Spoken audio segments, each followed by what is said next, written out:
Welcome everyone to Vested Interest. This is Shane back again for another Stock Pick of the Day video. It is August 2nd. Today we are going to take a look at one out of the information technology sector, Nvidia. Let's jump right in the video.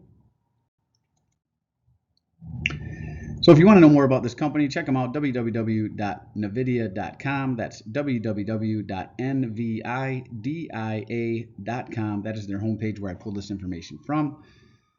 For more than 30 years, scientists, researchers, developers, and creators have been using NVIDIA technology to do amazing things. More than 4 million developers now create thousands of applications for accelerated computing. More than 40,000 companies use NVIDIA AI technologies with 15,000 global startups in NVIDIA inception. And that is the recent buzzword. Everyone is saying AI, AI, AI. Hopefully that, I don't know if you could hear that in the background. That's someone, a police officer or a fire truck going by there. And then you can see what they're involved in, right? So 3D graphics, GPU chips, RTX, Omniverse. I think they're part of the metaverse that's going out. AI here that we talked about. CUDA opens parallel processing capabilities for GPUs to science and research with unveiling of CUDA. And they are in just a lot of different sectors. A lot of different companies use their products. So overall, just an information technology company with their hands in a lot of different things.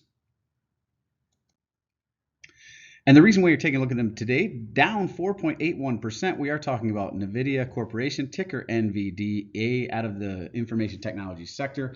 Closed out the day at $442.69. 52-week range as low as $108.13, as high as $480.88. Kudos to people who were buying it back here in the $108 range. That is very, very low, and you have seen a very, very nice return over the last year if you're continuing to ride this one. Average volume 48.6 billion. Today's was 52. You can see that sell off there. It looks like they leveled out about midday.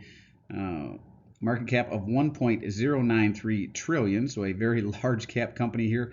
Beta of 1.75, so they are almost twice as volatile as the overall market, and you can see that volatility over their 52-week range, right? Huge range there from 108 to 480, right? Big range.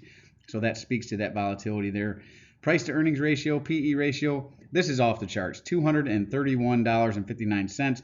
Very, very high. You are paying $231.59 for every dollar of their earnings. This is just ridiculous, in my opinion, to be honest with you. There is no justification for this. This company is way overvalued, and we'll see that here in a little bit. Earnings date, August 23rd, so we've got one coming up towards the end of the month. Forward dividend is very, very small, 16 cents, right? This barely even qualifies as a dividend company, but it does pay a dividend, so we're going to cover it, and it's been getting a lot of press, so I thought I would look at it anyway. But 16 cents paid out on the year. They are a quarterly payer, so divide by 4 there. 0.03% dividend yield. And even if you went back down to this $108, it's not going to be a big dividend yield here, definitely under 1%. So you are in this more for the growth of the stock appreciation price, but price of the stock overall for this one, not for the dividend, unless you think they're going to increase the dividend, which we'll see if they are or they aren't here as well. Ex-dividend was June 7th, and they paid out on June 30th, so they should be coming up for another ex-dividend date. So if you bought them now, you would be in line for this, pennies dividend that's going to pay out here. 1 year target estimate, at least according to Yahoo Finance, $499.98. So that does speak to some potential upside appreciation in the stock price.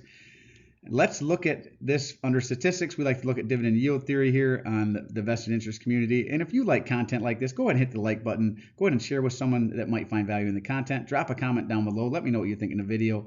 And most importantly, subscribe to the channel. Join us on this journey to financial freedom. Join the vested interest community and hit that notification bell so you're notified whenever we put out any new content. Let's jump right back into the video here. So we're going to look at dividend yield theory. You go under statistics. You go down to dividends and splits. You look at their 5-year dividend average, 0.18, right, and compare it to their current forward annual dividend or current 0.03. And since it is lower, this speaks to overvaluation here, significant overvaluation as a matter of fact. So very low dividend payouts, overvalued here. Payout ratio is extremely low, 8.33%. Now, another one we want to look at under financials, and there's a lot of good information under financials. You want to look at their balance sheet, you want to look at their income statement, their debt to equity ratios, their assets over liabilities. Are they buying back shares or issuing shares, diluting you as a shareholder, right? All that information. But one of the things you want to look at for dividend companies, and again, this pays a very small dividend, but it does pay a dividend, so we're going to treat them just the same. You want to look at free cash flow. You want growing free cash flow over time because that is what dividends are paid out of. And you can do several things with growing free cash flow or cash flow in general. You can buy back shares, you can pay a dividend, which they do. You can reinvest in the company, you can pay down debt, you can make acquisitions. Those are all things that you can do with free cash flow. 2020 here, we're looking at 4.2 billion. 2021 up to 4.6. 2022 huge jump up to 8.1 billion. Big drop from 2022 to 2023 here, 3.8 billion. The year is not over yet, obviously, so you'd want to watch this. But I will say, huge purchase of their own, repurchasing of their own stock. So that may be part of it, right? If they were to continue around this 8 and jump up there, that'd be a huge jump up. But if they're repurchasing stock and they're using free cash flow for that, I've mentioned on this channel before, I do not mind that. So if their free cash flow is impacted by that, that helps you out as a shareholder, right? Don't necessarily knock a company for buying back its own shares if that's what they're doing with their free cash flow and the reason for a big drop like this.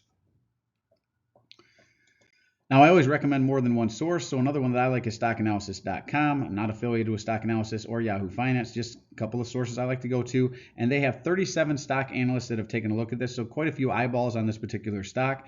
They call it a strong buy. I tend to disagree on this one. I think it is overvalued. They have a low estimate of $190, which would be a 57.11% decrease from where it currently sits. And I would love them back here under 200. Right, that would be much more in line with where I think they should be valued. They have an average estimate of $441.41, which would be a little bit of a decrease from where it currently sits. That would be a 0.35% decrease. And if it happened to hit their high of $600, that would be a 35.45% increase. All the while, you could collect that whopping 16 cents in dividends that they pay out per share. Now, another one that I'd like to look at under statistics here, return on equity, return on invested capital. I like 10% or better, and this beats both. Return on equity, 20.90. Return on invested capital, 13%. So higher than the 10% I look at. But to be honest, I was expecting better numbers, right?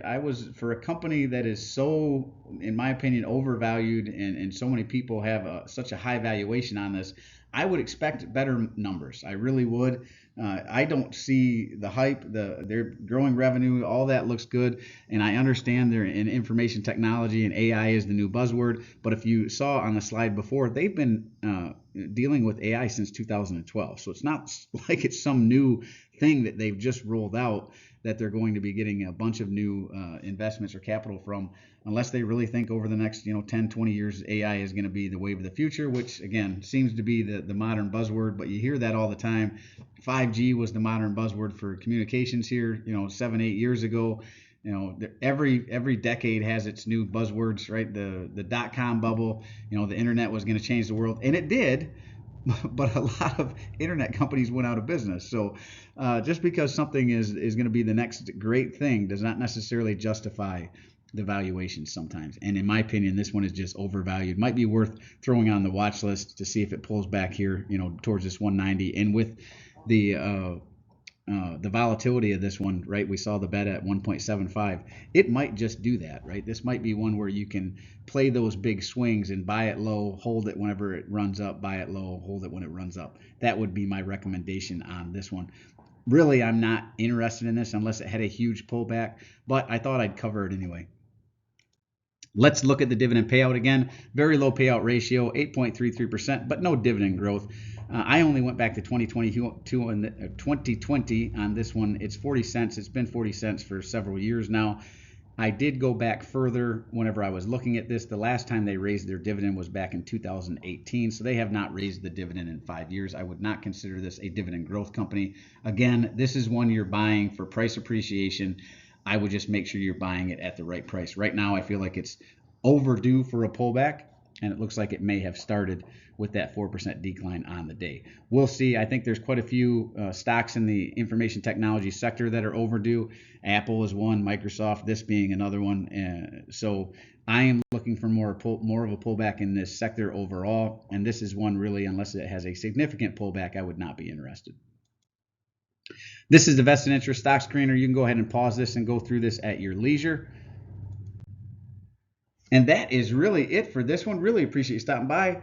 If you haven't done so already, don't forget to show me some love. Hit that thumbs up, ring the notification bell. Most importantly, subscribe to the channel. Join us on this journey to financial freedom. Join the vested interest community, building a community of like-minded dividend growth investors so we can share our experiences, share stocks like this, why we may be investing in them, why we may be avoiding them altogether. We are all at different points in our investing journey, in our lives overall. Some of the stocks that I invest in might not be good for you. You might be a younger investor. I'm in my mid 40s. You might be an older investor who's looking for more on the income side. You might be a younger investor who is looking for something more on the growth side. This one here would be more for someone who is younger, looking for more future potential growth. So for you younger folks, again, this one might be one to throw on the watch list. Just make sure you're buying it at a good price. I do feel like this one is overvalued. When you have PEs in the hundreds, right, 200, almost 300 price to earnings ratio, that is very, very elevated. You are paying a significant value now for the earnings. And to justify that, it has to grow substantially. I mean, you're talking, 100% growth year over year over year to justify PEs like that. So just make sure that you understand the valuations, understand what you are buying, and make sure you're getting in at a good price. I'm going to get off my soapbox here now. I really appreciate you stopping by. And this is Shane signing off, wishing peace and prosperity to you and yours. And remember, financial security comes to those who take a vested interest. I'm not a financial advisor. Nothing in this presentation should be considered financial advice. I'm only sharing my opinion and investing journey for educational and entertainment purposes. Investing involves risk. You can't money. Should never invest any amount uncomfortable losing. Always do your own research, best based on your situation, circumstances, and select criteria, or seek the advice and counsel of a certified financial advisor.